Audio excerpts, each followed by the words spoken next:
Albert Rivera viaja a Venezuela, invitado por la Asamblea Nacional para intervenir en unas jornadas sobre democracia, derechos humanos y diplomacia parlamentaria.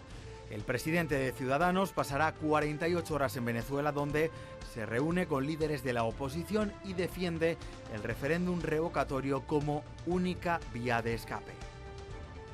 También en este apartado internacional y situados en el mismo país vamos a abordar las pruebas de la oposición venezolana contra Podemos, 14 millones de euros por asesorar a Chávez.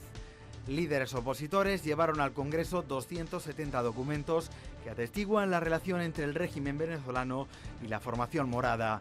La Asamblea Nacional, controlada por la oposición, pedirá explicaciones a los diputados de Pablo Iglesias. Estos son algunos de los temas que recogemos esta semana en Esa Actualidad.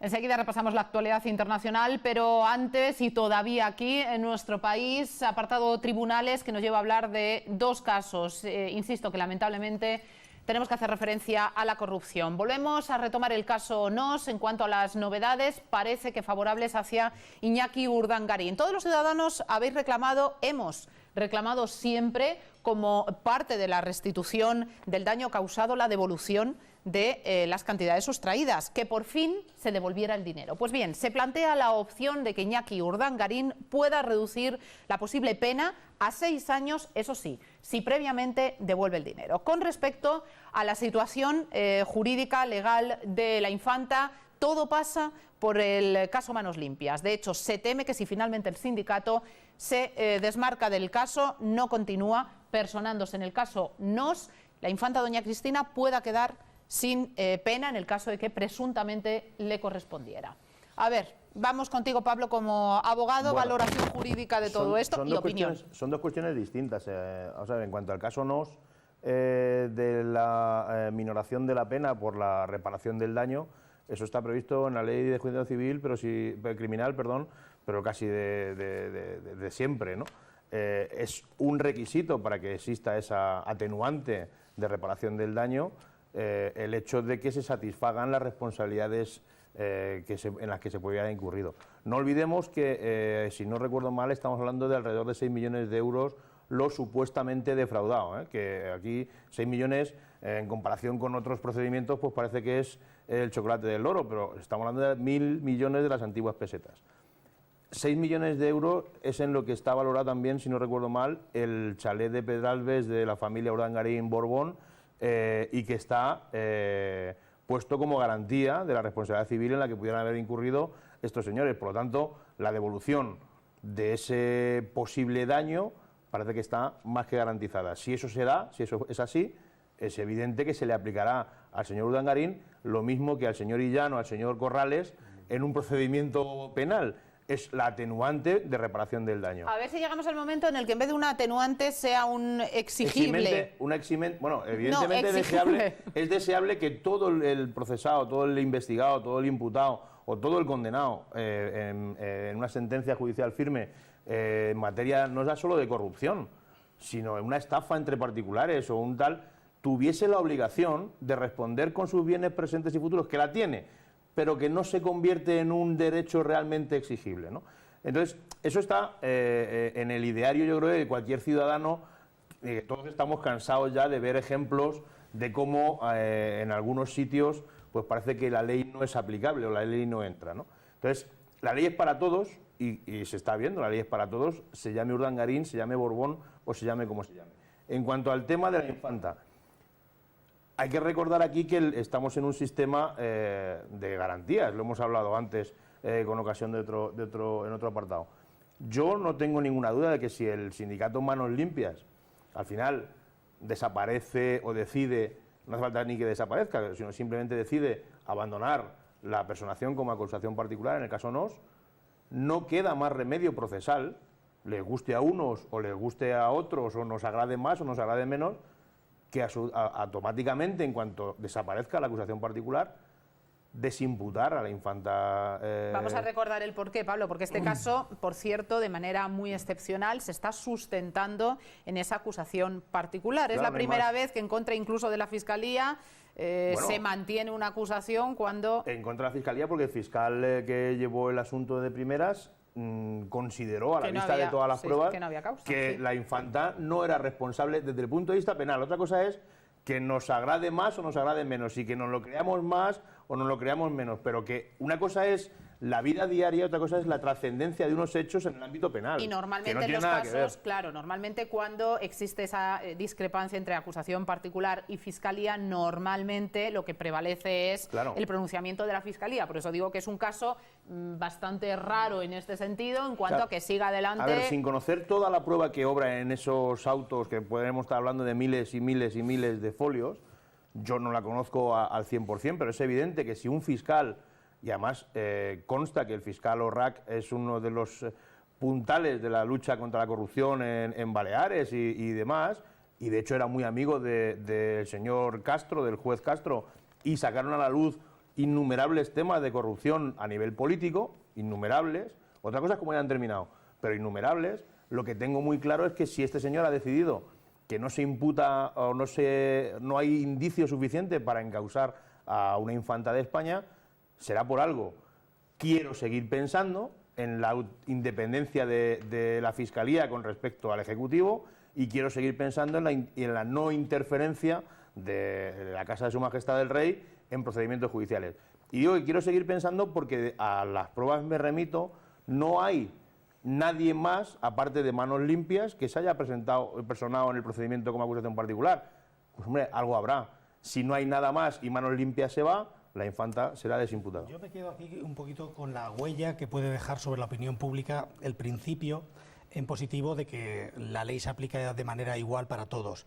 Hay un principio clásico que es la razón de Estado o el interés de Estado. Esa sombra que sobre este caso ha tenido desde el primer momento la actuación de la Fiscalía puede ser que deje, pues de alguna manera, esa sombra de duda sobre la infanta Cristina.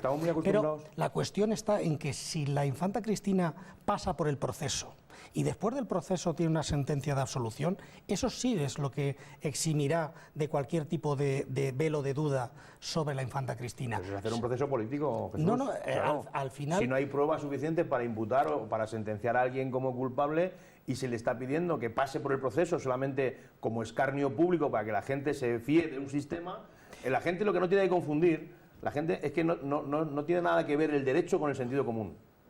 Nada que ver.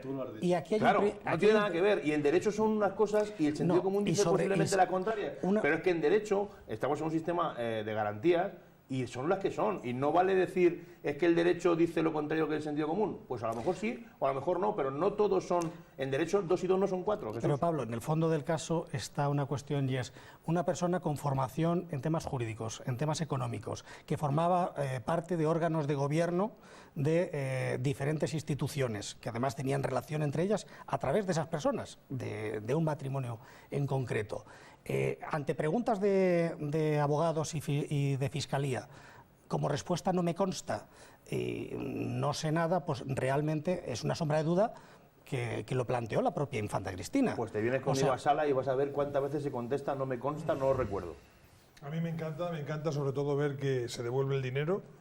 Entiendo que se devuelve con intereses legales, Pablo. Tú nos podrás decir sí o no. Dependerá de cómo haya sido la... Me imagino y supongo y espero que se devuelva con intereses legales como ciudadano. Como ciudadano también puedo entender que la infanta Cristina no supiera algunas cosas. Y lo digo como padre de familia y lo digo como marido, porque en mi casa muchas cosas de las que se hacen mi mujer no las sabe ni las entiende y firmaría en un barbecho si yo le pusiera un papel delante de ella. Espero que nunca tenga que estar implicada en ningún caso de corrupción como este, pero me alegra muchísimo que la ley se ponga del lado de los ciudadanos, juzgando incluso a personas de la realeza, lo que también nos lleva a una situación de vergüenza ajena, porque no en vano es la hija del rey de España, del rey emérito, y no es, digamos, la mejor publicidad para un país como España. Sinceramente, deseo fervientemente que esto se acabe cuanto antes, que pasemos página, que paguen lo que tengan que pagar, y nos dediquemos a otra cosa, porque estamos permanentemente hablando, decía antes Antonio... Y que si hay esa sentencia absolutoria,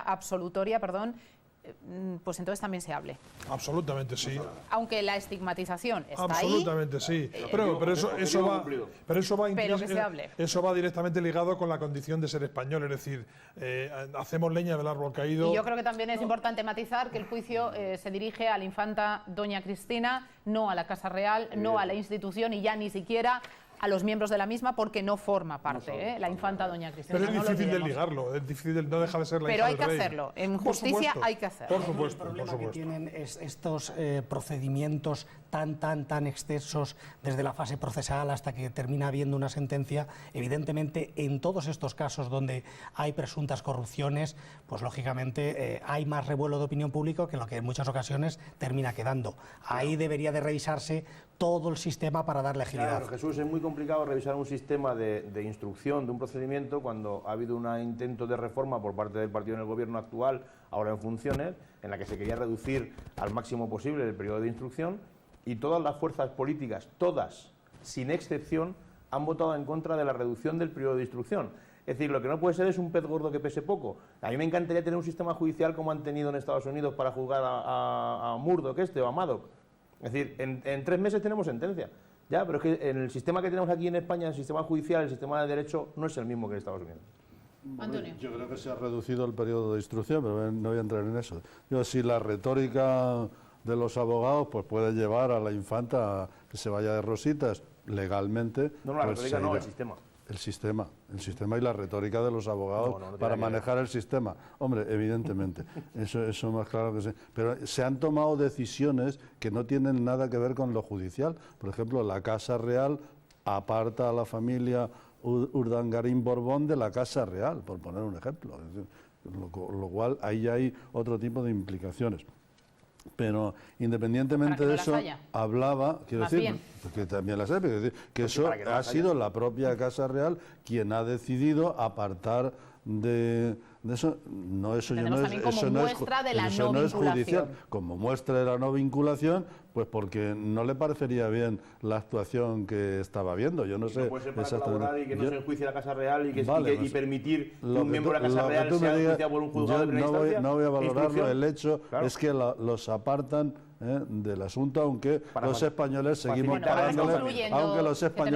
pagándole, su estancia en Suiza y en otro tipo de historia. Y a propósito de la devolución del dinero... Eso no es cierto, sí, ahí están los presupuestos. Si a propósito de la devolución del dinero, que le puede pasar, como otras sentencias que hemos visto alrededor de la Caja Castilla-La Mancha, que pagan una multita, les ponen una pena mínima y aquí paz y después gloria. Si Urdangarín paga eso, que además la casa de Pedralbes le vale eso, pues es que él puede devolver la casa de Pedralbes. Pero si una señora de Écija entra en un supermercado, coge un yogur, se lo da a su hijo y su hijo se lo come, no va a poder devolver el yogur porque ya se le ha comido su hijo y la sentenciarán con todo el peso de la ley. Bueno, ahí es donde yo no veo equilibrio entre la resolución de la justicia. Permitidme una mínima dosis de opinión, pero siempre sobre información. Yo no voy a entrar en aquellos que se muestren partidarios o no de suscribir la monarquía, sí del respeto, porque no olvidemos que es nuestro sistema, la monarquía parlamentaria, y por tanto ni siquiera está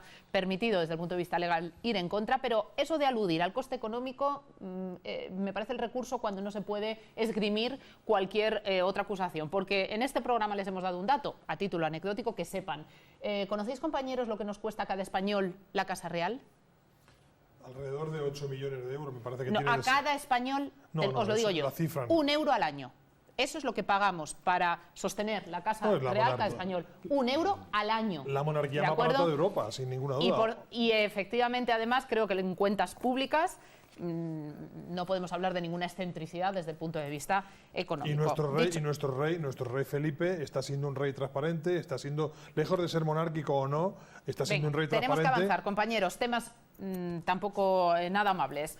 Y es la noticia que hemos conocido esta semana en cuanto a la exigencia judicial al Partido Popular de una fianza establecida en 1,2 millones de euros relacionados con ese presunto caso de financiación irregular, esa conocida como Caja B del Partido Popular, también en relación con el caso Bárcenas, que madre mía, anda que no está haciendo eco. Yo desde luego no confirmo absolutamente nada. Eso tendrán que decidirlo los jueces. Se ha pedido una medida cautelar que desde luego no prejuzga nada, es una medida con un componente económico, pero tiene que ser el juez el que determine sobre esa cuestión y sobre cualquier otra. Creo que nos tenemos que acostumbrar en este país a respetar las decisiones judiciales siempre, cuando nos favorecen y cuando no. Y lo que tiene mucha gracia es que cuando hay resoluciones judiciales que son absolutorias, que las hay, y algunas además afectan y han afectado a alguna persona que se encuentra aquí, muchas veces eso se obvia y entonces se dice que es que los jueces han fallado porque había intereses y, sin embargo, en el caso contrario, se anticipa incluso cualquier decisión. Escuchábamos interpretación, explicación, argumentación de Cristina Cifuentes, presidenta de la Comunidad de Madrid, al respecto del caso que les acababa de introducir, y como el tiempo no nos permite mucho más, también, si queréis vosotros comentar algo muy brevemente, que nos vamos al plano internacional. Fíjate si es tan sencillo de comentar. Lo que hace el juzgado es solicitar del Partido Popular que constituya lo mismo que el señor Urdangarín hemos dicho antes. Es una fianza para responder en su caso, de una posible condena de la que será responsable civil subsidiario. Que no quiere decir condenado directamente. Claro, yo creo que esto también hay que explicarlo. es que la gente lo tiende a confundir. El Partido Popular, como posible responsable civil subsidiario por las obras o actuaciones de unas empresas en unas obras supuestamente con dinero B, y demás, etcétera, etcétera, del caso Bárcenas y contrataciones de Caja B del Partido Popular, supuestamente, responde y presta fianza para asegurar precisamente a los ciudadanos que no se va a ir nadie sin pagar ese supuesto desfalco. Aquí hay, igual que el PSOE en Andalucía, Antonio. No, los procedimientos tan largos, es verdad que el Partido Popular ha intentado continuamente dejar solamente en la figura de la persona de Bárcenas toda la responsabilidad para sí mismo, cuando en última instancia fue primero gerente, posteriormente tesorero, por lo tanto responsable de los órganos de gobierno y en última instancia actuaba como esa figura. Eso era lo que le daba esa preeminencia. En última instancia, pues lógicamente de esos dineros de dudoso origen, pues el Partido Popular como institución se benefició. Se tienen que poner las salvaguardas para poder responder de esas responsabilidades. O sea, algo que apuntar, pero con absoluta concisión todos, por favor.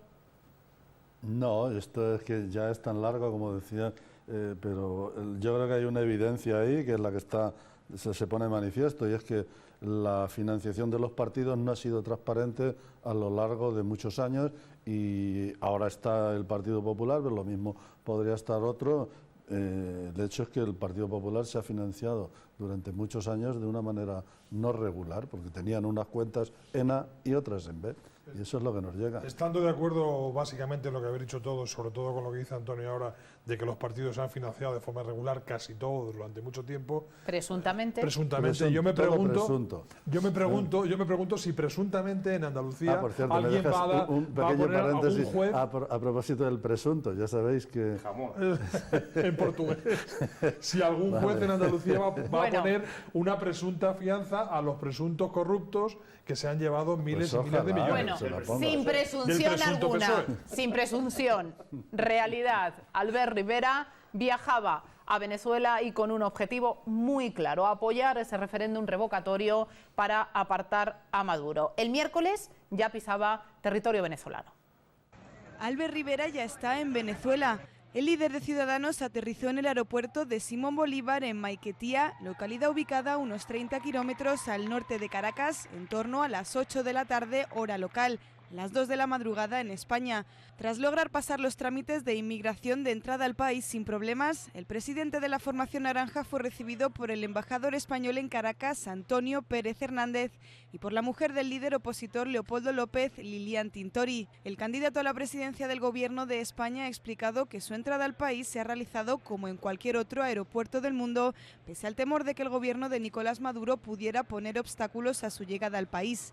Rivera ha insistido tras aterrizar que ha viajado al país para colaborar con la democracia y para que se inicie un diálogo efectivo. Sabíamos perfectamente que había quien no quería que viniéramos, pero primero hemos demostrado que venimos a colaborar con la democracia, a que se inicie un diálogo efectivo en Venezuela para que no haya presos políticos, para que haya alimentos, para que haya medicina y para que se acabe esta crisis humanitaria que vive el país. El líder de Ciudadanos ha recordado que su agenda en el país será muy apretada, ya que su estancia no llegará a las 48 horas. Un viaje en el que participará en un acto de la Comisión de Exteriores de la Asamblea Nacional, donde trasladará a su presidente su disposición a reunirse con el Gobierno si alguno de sus miembros estuviera dispuesto a ello. En su segunda jornada también tiene prevista una reunión con otro opositor, Enrique Capriles, además de visitar a familiares de presos políticos y españoles residentes en Venezuela.